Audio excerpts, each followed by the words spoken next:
Amin. Haleluya. Kita sangat diberkati oleh firman Tuhan dari Ibu Munte. Amin. Malam ini saya tidak akan lama. Lain kali supaya boleh datang lagi maksudnya. Tadi kita sudah mendengarkan firman Tuhan dari Ibu Munte, bagaimana hidup kita harus berubah dari manusia lama menjadi manusia baru.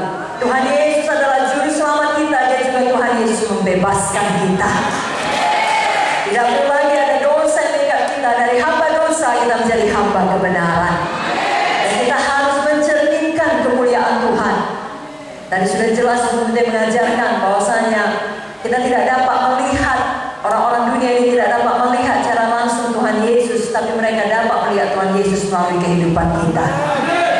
Firman Tuhan di dalam buku 1 Yohanes 2 ayat 6 berkata, barang siapa mengatakan ia ada di dalam Yesus, maka ia wajib hidup sama seperti Kristus telah hidup. Mana amin yang lebih kuat? Biarlah kita hidup sebagaimana Tuhan Yesus hidup. Kalau kita bicara bagaimana Tuhan Yesus hidup, bisa tidak berhenti-berhenti satu malam ini kita mendengarkan firman. Tuhan Yesus itu mengasihi, Tuhan Yesus itu penuh kuasa. Tapi malam ini saya mau mengambil khusus bagaimana Tuhan Yesus itu adalah seorang hamba yang sejati. Bahkan sampai dia ke kayu salib, doanya adalah bukan kehendakku Bapa, kehendakmu jadilah. Ada banyak anak-anak Tuhan mau melayani Tuhan supaya dikenal, supaya terkenal. Apalagi sekarang zamannya sosmed, supaya banyak orang tahu, banyak orang bikin like. Tapi itu bukan hati hamba. Seharusnya kita melayani dengan motif yang benar. Hati Yesus adalah hati hamba. Jadi hari ini saya mau bacakan bagaimana Tuhan Yesus dari Yohanes 13, dia membasuh kaki murid-muridnya. Bukalah Alkitab kita dari Yohanes 13, saya mau bacakan ayat 1 sampai 17. Yesus membasuh kaki murid-muridnya. Sementara itu, sebelum hari raya Paskah mulai, Yesus telah tahu bahwa saatnya sudah tiba untuk beralih dari dunia ini kepada Bapa. Sama seperti ia senantiasa mengasihi murid-muridnya, demikianlah sekarang ia mengasihi mereka sampai kepada kesudahannya. Mereka sedang makan bersama, dan iblis telah membisikkan rencana dalam hati Yudas Iskariot, anak Simon, untuk mengkhianati dia. Yesus tahu bahwa Bapanya telah menyerahkan segala sesuatu kepadanya, dan bahwa ia datang dari Allah dan kembali kepada Allah. Lalu bangunlah Yesus dan menanggalkan jubahnya. Ia mengambil sehelai kain lenan dan mengikatkannya pada pinggangnya. Kemudian ia menuangkan air ke dalam sebuah basi dan mulai membasuh kaki murid-muridnya, lalu menyekanya dengan kain yang terikat pada pinggangnya itu. Maka sampailah ia kepada Simon Petrus. Kata Petrus kepadanya, Tuhan, kau hendak membasuh kakiku? Jawab Yesus kepadanya, apa yang kau perbuat kau tidak tahu sekarang, tetapi kau akan mengertinya kelak. Kata Petrus kepadanya, engkau tidak akan membasuh kakiku sampai selama-lamanya.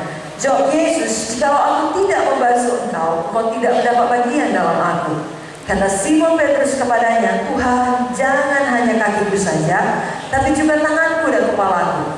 Kata Yesus kepadanya, barang siapa telah mandi, ia tidak usah membasuh diri lagi selain membasuh kakinya, karena ia sudah bersih seluruhnya. Juga kamu sudah bersih, hanya tidak semua, sebab ia tahu siapa yang akan menyerahkan dia.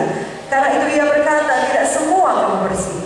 Sesudah ia membasuh kaki mereka, ia mengenakan pakaiannya dan kembali ke tempatnya. Lalu ia berkata kepada mereka, mengertikah kamu apa yang telah kuperbuat kepadamu? Kamu menyebut aku guru dan Tuhan, dan katamu itu tepat, sebab memang akulah guru dan Tuhan.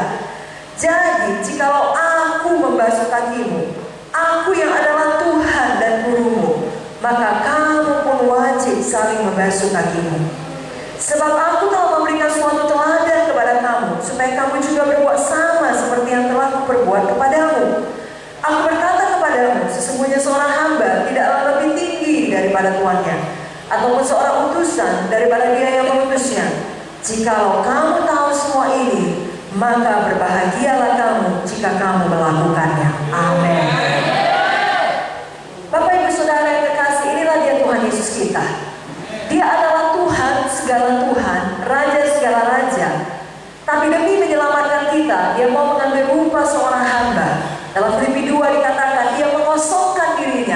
menjadi seorang manusia, lalu mati di kayu salib demi menebus dosa-dosa kita.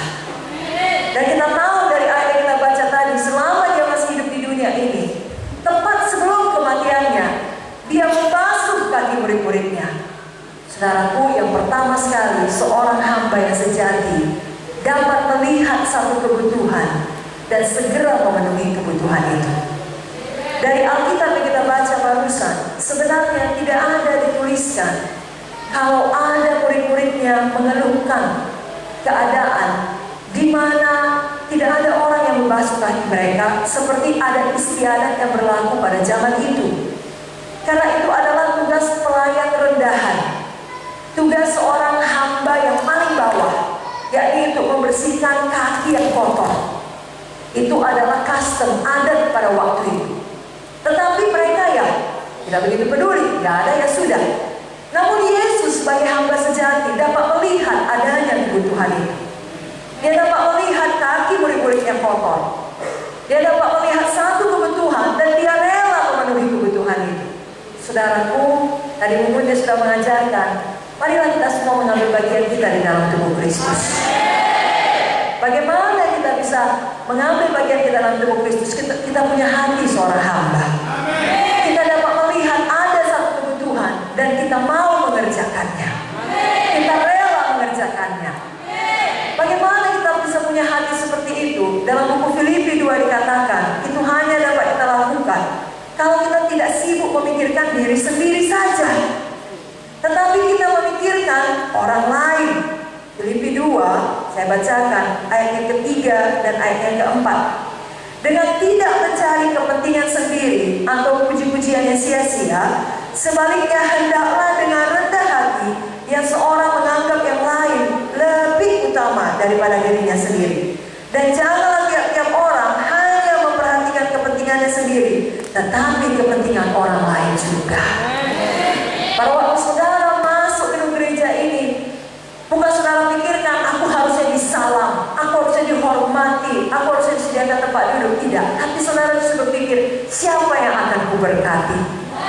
Siapa yang perlu kuramahi? Siapa yang perlu mendapatkan doaku? Bagaimana aku bisa memberkati orang yang ada dalam gedung gereja ini?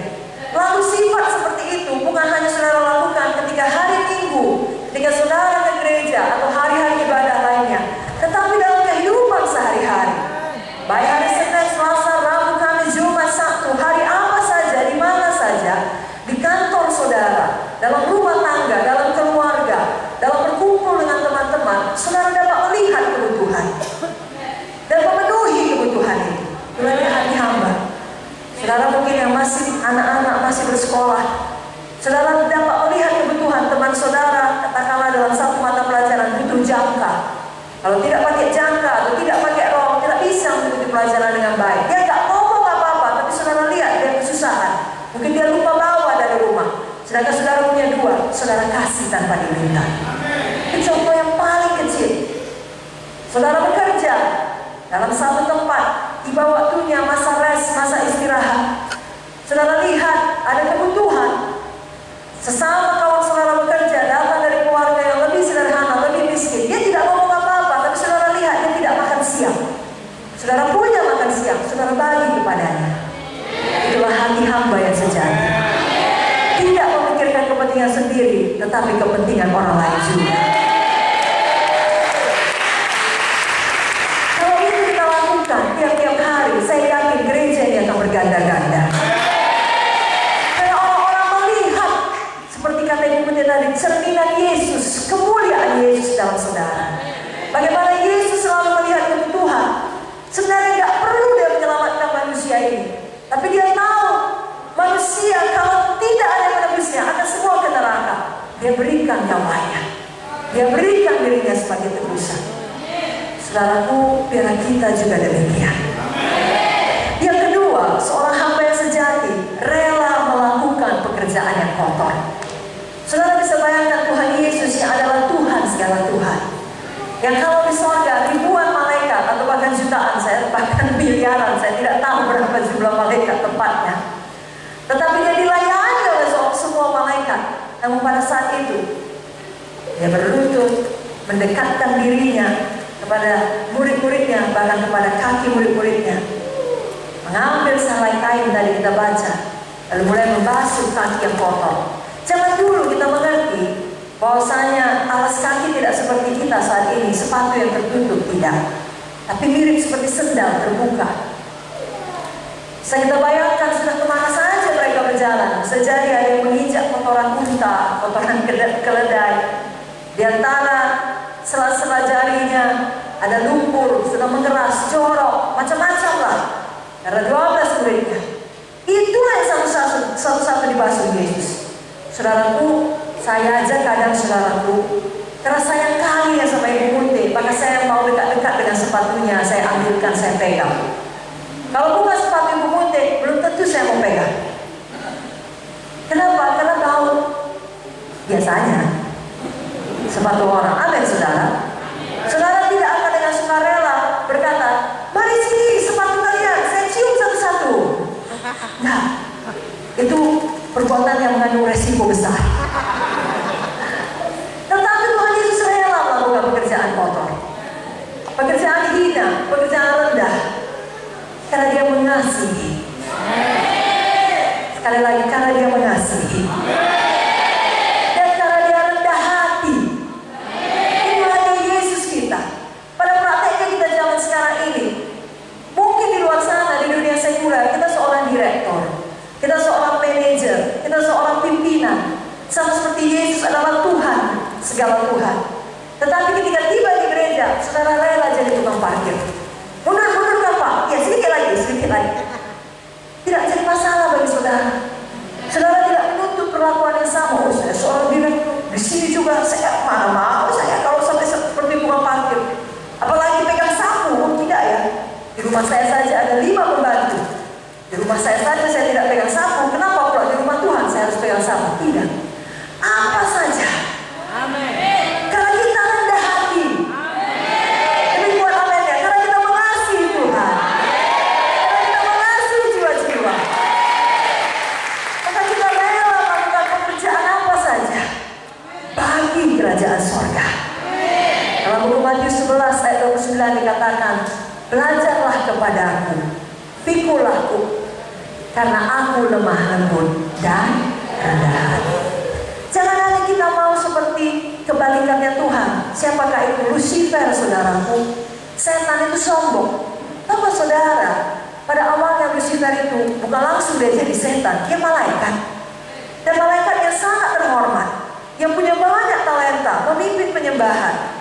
Sebenarnya sudah sangat tinggi kedudukannya, tapi tidak puas, mau lebih tinggi lagi, mau lebih hebat lagi. Itulah dia kesombongan, keangkuhan. Saudara, jangan seperti itu. Kalau saudara sudah diberkati Tuhan, saudara ingat dari mana Tuhan memanggil saudara. Kalau saudara sudah diberkati Tuhan, justru saudara semakin rendah hati, semakin rela melakukan pekerjaan bagi kerajaan sorga. Haleluya!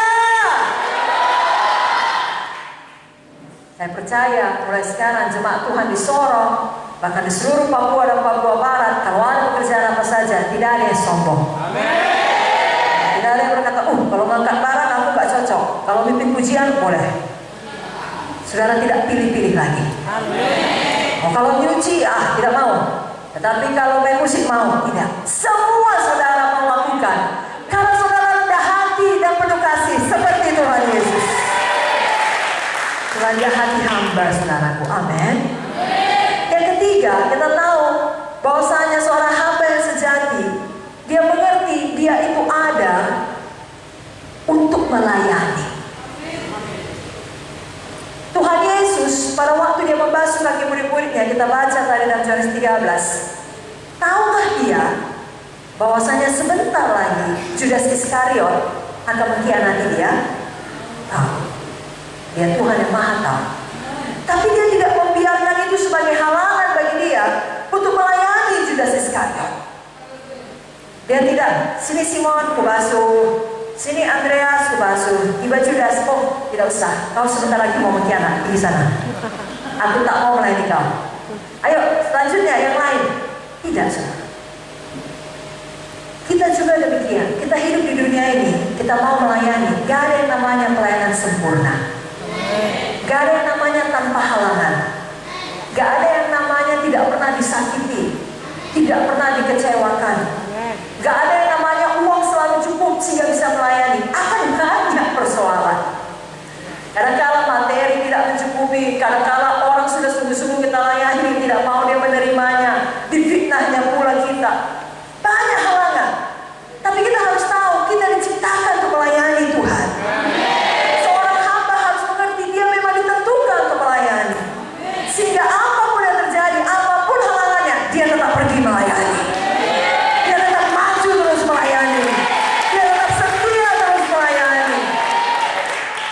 sebenarnya ya kaum bapak khususnya yang mencari nafkah bagi keluarga, juga kaum ibu yang bekerja mengerti prinsip ini, apalagi bagi single mother. Mau berapa berat pun, kalau namanya harus cari uang untuk anak, semua dikerjain. Gak senang pun dengan pekerjaan itu, demi supaya anak bisa sekolah, kan dikerjakan. Kalau untuk dunia pun kita demikian, seharusnya demikian untuk Tuhan. Jangan kalau ada sedikit persoalan, gak mau lagi beribadah, gak mau lagi melayani, udah sakit kali kurasa, berat kali, banyak kali tantangan, diejek, dan lain sebagainya. Saudaraku sudah harus mengerti, saya dan saudara diselamatkan Tuhan untuk menyelamatkan orang lain lagi. Tadi firman Tuhan dari Mumunte mengatakan kita dipanggil untuk menginjil, kita dipanggil untuk memuridkan. Haleluya! Sama seperti Tuhan Yesus, walaupun dia tahu dia akan dikhianati, dia tetap melayani. Karena kalau walaupun saudara tahu apapun saudara bilang, tetap dia akan jahat kepada saudara, tetaplah saudara berbuat baik kepadanya. Kasihilah musuhmu, berdoalah bagi mereka, itulah kita lakukan. Berapa banyak di sini mau seperti Tuhan Yesus, mau menjadi hamba yang sejati? Berapa banyak mau setia melayani? Katakan amin. Mari saya bacakan dulu ayatnya, Markus 10 ayatnya yang ke-45, atau mari kita baca sama-sama. Saudara siap? Markus 10 ayat 45. Kita baca sama-sama. 1, 2, 3, ya.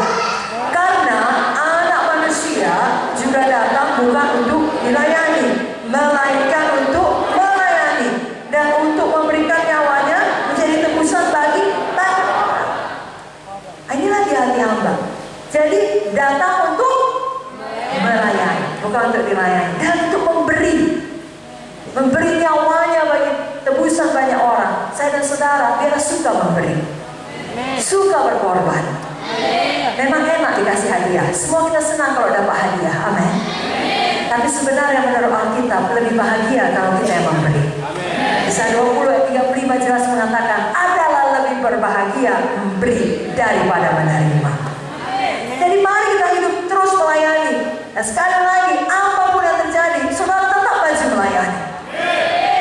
Itulah dia hati hamba, hati yang taat kepada Tuannya. Siapakah Tuhan kita? Tuhan Yesus, Bapa di sorga.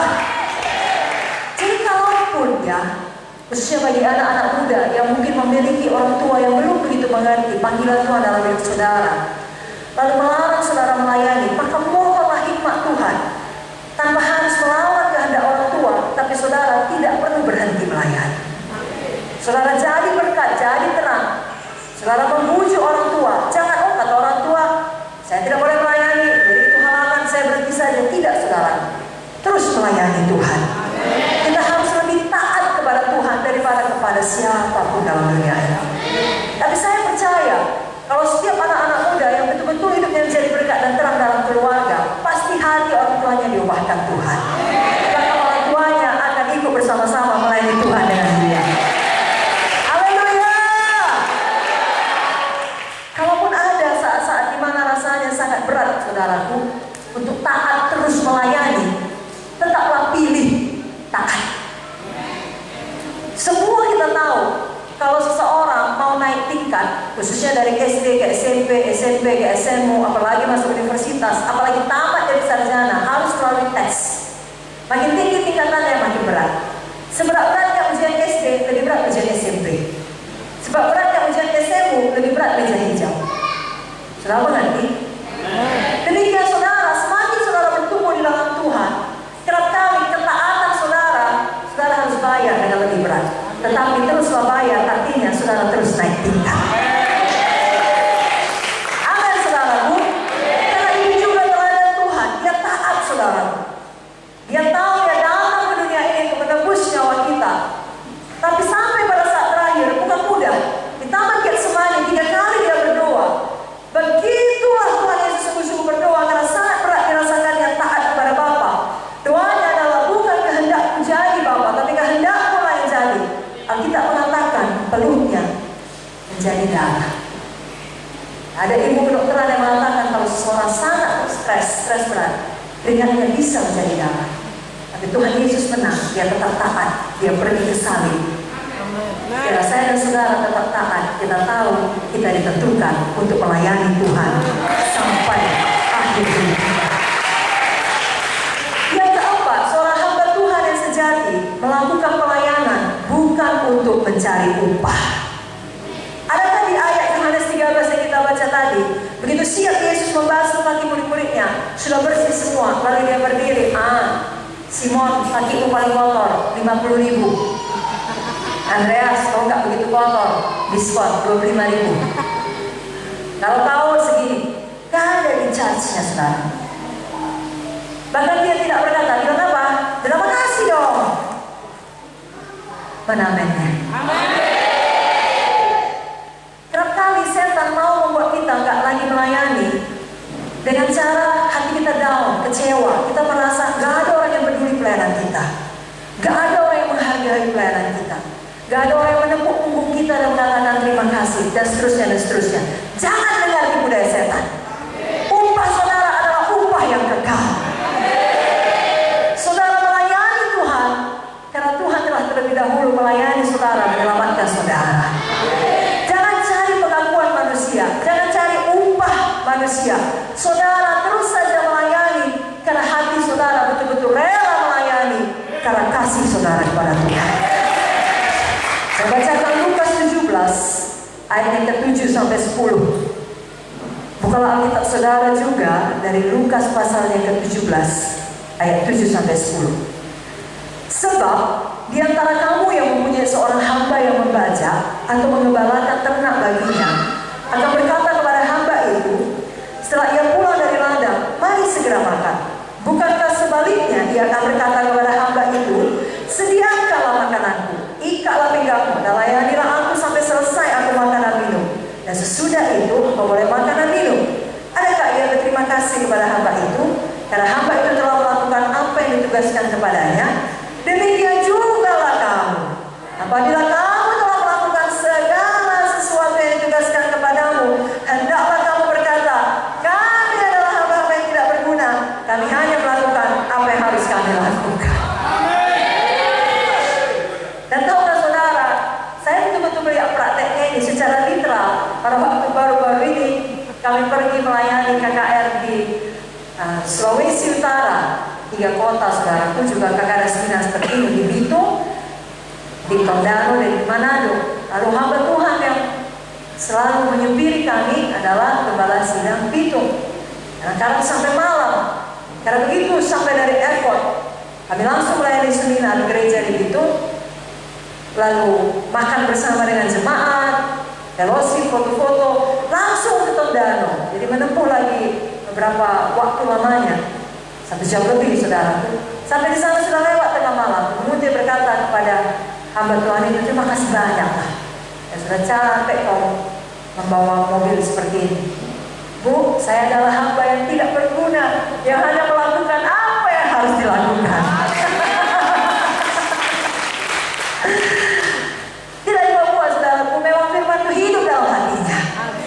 Baginya pelayanan adalah satu kehormatan. Itulah hati yang perlu kita teladani, karena itu juga hati Yesus. Saudara melakukannya dengan motivasi yang benar. Ya, bukan demi upah berupa uang, kekayaan, ketenaran atau apa saja, tapi betul-betul karena mengasihi Tuhan.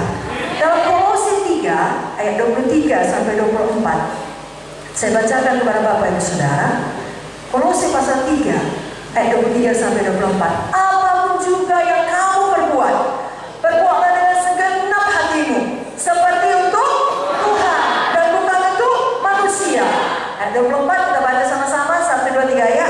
Kamu tahu bahwa dari Tuhanlah kamu akan menerima bagian yang ditentukan bagimu sebagai upah. Kristus adalah Tuhan dan kamu hambanya. Haleluya. Tahukah saudara, kalau ayat ini kita hidupin jadi rema bagi kita, apapun pekerjaan yang kita buat, kita bisa senang. Nyuci piring pun senang. Kenapa? Kita buat untuk Tuhan. Sehingga kalaupun ada anggota keluarga kita tidak menghargai kita selalu mencuci piring, barusan siap kita cuci, dia makan, gak dicucinya piringnya, kita gak marah, kita lagi yang cuci. Kita tahu kita bukan untuk Tuhan. Kita tahu dari Tuhan lah datangnya upah.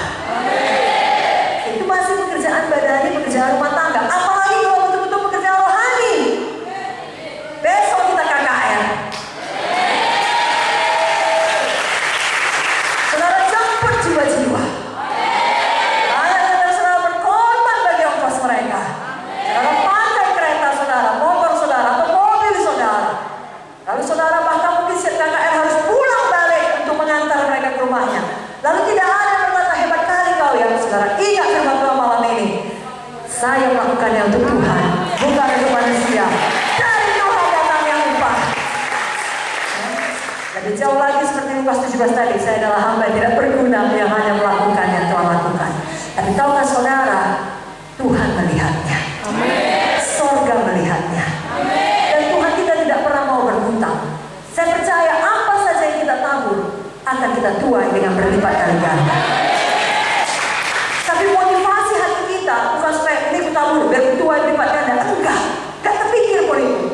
Hati kita adalah memang kita suka menabur, kita suka memberi, kita suka melayani. Lalu urusan Tuhan, Dia akan memberikan upah kepada kita. Kita percayakan hidup kita kepadanya. Yang kelima, seorang hamba Tuhan yang sejati senantiasa memberi teladan.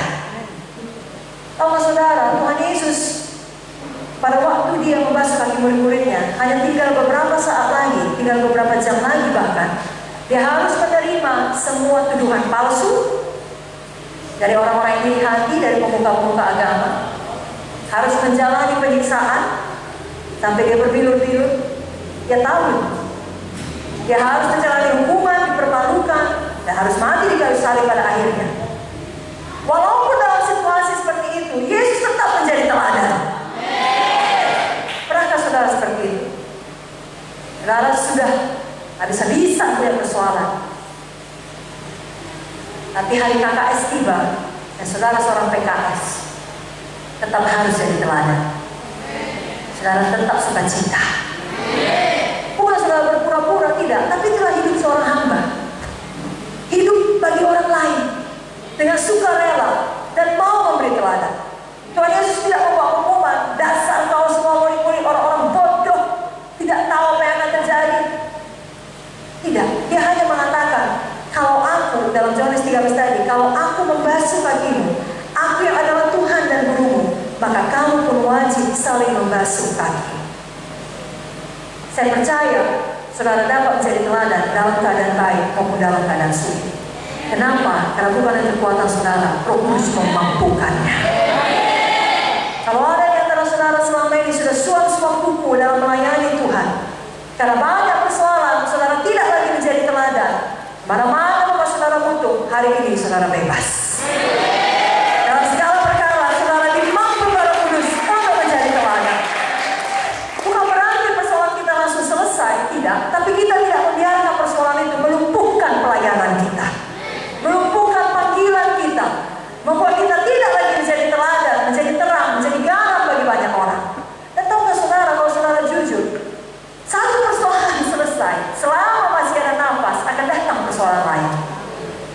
Jadi tidak usah kita sebagai orang Kristen naif dan berpikir, oh kalau sudah ikut Tuhan maka semua lancar, maka selalu sempurna, tidak akan ada lagi persoalan. Salah sekali. Dan kita sebagai orang Kristen di tengah persoalan kita bisa tetap bersukacita, kita bisa tetap beriman, kita bisa tetap melayani, kita bisa tetap menjadi teladan, dan segala sesuatu akan indah pada waktunya. Saudaraku, dalam buku 1 Petrus 2 ayat yang ke-21 di sini dikatakan, saya bacakan kepada saudara 1 Petrus 2 ayat 21. Bukalah Alkitab saudara juga. Sebab untuk itulah kamu dipanggil. Mari katakan, untuk itulah saya dipanggil. Kristus pun telah menderita untuk kamu dan telah meninggalkan teladan bagimu supaya kamu mengikuti jejaknya. Jadi saya dan saudara bukan hanya dipanggil Tuhan ya untuk hidup berkuasa, menyembuhkan orang sakit, itu harus sama seperti Tuhan Yesus ketika Dia masih hidup di dunia ini. Saudara lihat pelayanannya, tidak ada yang aneh-aneh. Dia berkhotbah, Dia mengajar, dan Dia menyembuhkan orang sakit. Dia membebaskan orang terikat, mengusirkan roh jahat, bahkan bangkitkan orang mati. Gak ada pekerjaan Tuhan Yesus yang lain, hanya pekerjaan yang bagi itu. Tapi jangan lupa, di sisi yang lain, Yesus juga menderita. Dan di ayat yang dikatakan, untuk itu juga lah kamu dipanggil. Marilah kita hidup sama-sama seperti Tuhan Yesus, seimbang. Mari kita hidup berkuasa. Mari kita juga berani mengusir setan. Tanda orang percaya meletakkan tangan atas orang sakit dan orang itu akan sembuh. Besok saudara lakukan bersama-sama. Di sisi lain dalam proses kehidupan ini, ketika penderitaan datang, kita tidak berkata, kenapa menderita? Bukan karena aku sudah Tuhan? Tidak. Kita berkata, berbahagialah orang yang dianiaya oleh karena Kristus. Saudara tahu saudara ada dalam track yang benar, untuk itu juga saudara dipanggil. Sama seperti Kristus hidup di dunia, demikian juga saudara hidup. Saudara tidak takut menderita, saudara tetap menjadi teladan. Ayat yang terakhir kita baca dari 1 Timotius 4 ayat 12. Mari buka Alkitab saudara. 1 Timotius 4 ayat yang ke-12. Kita baca sama-sama. 1, 2, 3, ya. Jangan seorang pun menganggap engkau rendah karena engkau muda. Jadilah teladan bagi orang-orang percaya dalam perkataanmu, dalam tingkah lakumu, dalam kasihmu, dalam kesetiaanmu, dan dalam kesucianmu. Saudaraku, semua kita bisa menjadi teladan. Jangan bilang, oh saya masih muda. Baik muda secara umur badani, baik muda secara umur rohani. Saya masih baru mengikut Tuhan. Oh saya bukan PKS, saya bukan gembala sidang, saya bukan pelayan. Siapapun kita, Firman Tuhan berkata, jangan seorang pun menganggap kita rendah karena kita muda. Biarlah kita semua menjadi teladan. Di tempat manapun Tuhan menanam saudara, saudara bisa mekar dan bertumbuh. Saudara jadi teladan di situ, di seluruh Papua ini, di seluruh Papua Barat. Saudara jadi teladan dalam perkataan saudara, dalam tingkah laku saudara, dalam kasih saudara, dalam kesetiaan saudara, dalam kesucian saudara. Sekali lagi, bukan dengan kekuatan sendiri, tetapi dengan kekuatan Roh Kudus. Malam ini semua saudara penuh Roh Kudus.